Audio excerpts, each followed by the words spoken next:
Hi നമസ്കാരം. എൻ്റെ യൂട്യൂബിലേക്ക് എല്ലാവർക്കും സ്വാഗതം. ഇന്ന് നമ്മളിവിടെ ഉണ്ടാക്കാൻ പോകുന്നത് ഒരു ബ്രെഡ് വെച്ചിട്ട് കേട്ടോ. ഞാൻ ഉണ്ടാക്കുന്ന എല്ലാം സിമ്പിളാണ്. ഞാനിതെല്ലാം ഉണ്ടാക്കി നോക്കാറുമുണ്ട്. നല്ല ടേസ്റ്റുമാണ് കേട്ടോ. എന്തെന്ന് വെച്ചാൽ ബ്രെഡും എഗ്ഗ് പുഴുങ്ങിയതും വെച്ചിട്ട് ഒരു സ്നാക്സ്. ഓക്കെ, അതിനെന്താണ് വേണ്ടതെന്ന് വെച്ചാൽ എഗ്ഗ് പുഴുങ്ങിയിട്ട് അതിനെ സ്ലൈസ് ചെയ്യുക, ബ്രെഡിൻ്റെ പൊടി വേണം, പിന്നെന്താ ഒരു എഗ്ഗ് വേണം, മുക്കിയിട്ടാണ് ചെയ്യുന്നത്. നമ്മൾ കട്ട്ലറ്റ് എങ്ങനെ ഉണ്ടാക്കണം അതേപോലെ തന്നെ, പക്ഷേ ഇത് ഉണ്ടാക്കുന്ന രീതി ഞാൻ കാണിച്ചു തരാം കേട്ടോ. എങ്ങനെയൊക്കെയാണെന്നുള്ളത്, എന്തൊക്കെ വേണമെന്നുള്ളത് ഞാൻ കാണിച്ചു തരാം. ഓക്കെ, ചീഞ്ചട്ടി വെച്ചു കേട്ടോ. എണ്ണ ഒഴിച്ചിട്ട് കുറച്ച് ഒരു സവാള, 2 പച്ചമുളക്, കുറച്ച് മല്ലിയില, കുറച്ച് കറിവേപ്പില, ഇതെല്ലാം കൂടെ ഇട്ടിട്ട് നന്നായി ഒന്ന് ഇതാകുമ്പോൾ നമുക്ക് പൊടികളൊക്കെ ഇടാം. കുറച്ച് മഞ്ഞൾപ്പൊടി, കുറച്ച് മല്ലിപ്പൊടി, കുറച്ച് മുളക് പൊടി, ഗരം മസാല കുറച്ച്, ഇത്രയും എല്ലാം കൂടെ ഒന്ന് ചൂടാക്കിയിട്ട് അടച്ച് വയ്ക്കും.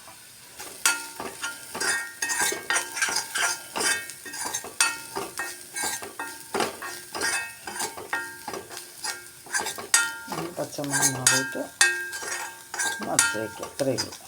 ഇതൊരു ഷേപ്പർ കേട്ടോ, കട്ടർ. ഇപ്പോൾ ഗ്ലാസ് എടുത്ത് ഇങ്ങനെ വരും, ഇങ്ങനെ എടുക്കുക. ഇങ്ങനെ നമുക്ക് എത്ര ഉണ്ടാക്കണം അത്ര എടുക്കുക കേട്ടോ. നമ്മൾ ആ വേസ്റ്റ് ആക്കണ്ട, അത് വെറുതെ കളയണ്ട. അപ്പോൾ നമ്മൾ ആ സൈഡിൽ എടുത്തില്ലേ, അതിനെ ബ്രെഡ് ക്രംബിൾസ് എടുക്കുക. ഇത് നമുക്ക് ആവശ്യമുണ്ട്. ഇതിൽ മുക്കിയിട്ട് മുട്ടയിൽ ഇതാക്കിയിട്ട് കട്ട്ലറ്റ് ഉണ്ടാക്കില്ല, അതുപോലെയാണ് നമ്മളിത് ചെയ്യാൻ പോകുന്നത്. ഇനി മുട്ടയൊന്ന് സ്ലൈസ് ആക്കണം. ആദ്യം മസാല നമ്മൾ റെഡിയാക്കില്ലേ, ആ മസാല, ഇത് മൈദ, ബ്രെഡ് ഒട്ടിക്കാൻ ഒന്ന് ഇത്തിരി വെള്ളത്തിൽ ഇതാക്കുക. ഇതൊരു മുട്ട എടുത്തിട്ട് കുറച്ച് പെപ്പർ പൊടി ഇട്ടിട്ട് വെച്ചിട്ടുണ്ട്. പിന്നെ മുട്ട അതങ്ങനെ സ്ലൈസ് ചെയ്ത് വയ്ക്കുക, പുഴുങ്ങിയ മുട്ട. ഇത് ബ്രെഡ് ക്രംബിൾസ് ഇതിൽ മുക്കിയിട്ടാണ് നമ്മൾ ചെയ്യുന്നത്.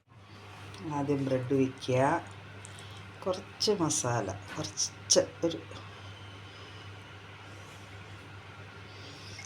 മസാല വയ്ക്കുക, ഒരു മുട്ട വയ്ക്കുക,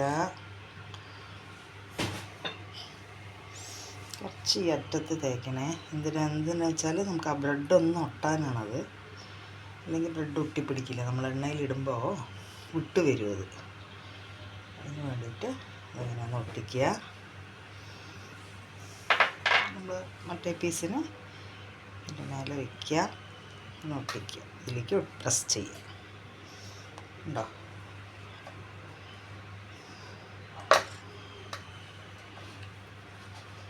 പ്രസ് ചെയ്യുക, എഗ്ഗിൽ മുക്കുക,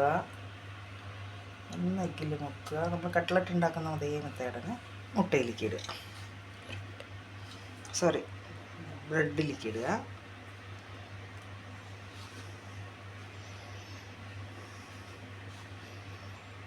എന്നിട്ട് എണ്ണയിലിട്ട്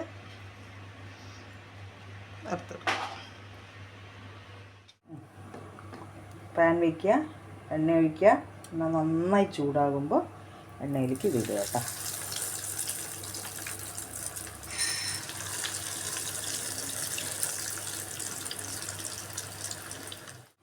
ഇങ്ങനെ ആകുമ്പോൾ നമുക്കിതിന് എണ്ണയിൽ നിന്ന് മാറ്റാം കേട്ടോ. അങ്ങനെ എല്ലാം നമ്മളിങ്ങനെ ചെയ്തെടുക്കുക. ഓക്കെ,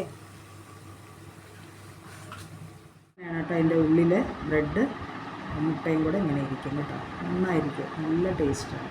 ഓക്കെ, ഇതാണ് ആ ബ്രെഡ് വെച്ചിട്ട് എന്ത് വേണോ പറയാം കേട്ടോ. ബ്രെഡ് പാറ്റീസ് എന്ന് പറയാം, ബ്രെഡ് കട്ട്ലറ്റ് എന്ന് പറയാം, എന്ത് വേണോ പറയാം നമുക്കിതിനെ. പക്ഷെ സൂപ്പർ ടേസ്റ്റ് ആട്ടോ ഇത്. എല്ലാവരും ഒന്ന് ഉണ്ടാക്കി നോക്കണം, കഴിക്കണം, കമൻ്റ് ഇടണം. പിന്നെന്താണ്, ലൈക്ക് ചെയ്യുക, ഷെയർ ചെയ്യുക, സബ്സ്ക്രൈബ് ചെയ്യുക. Okay, thank you.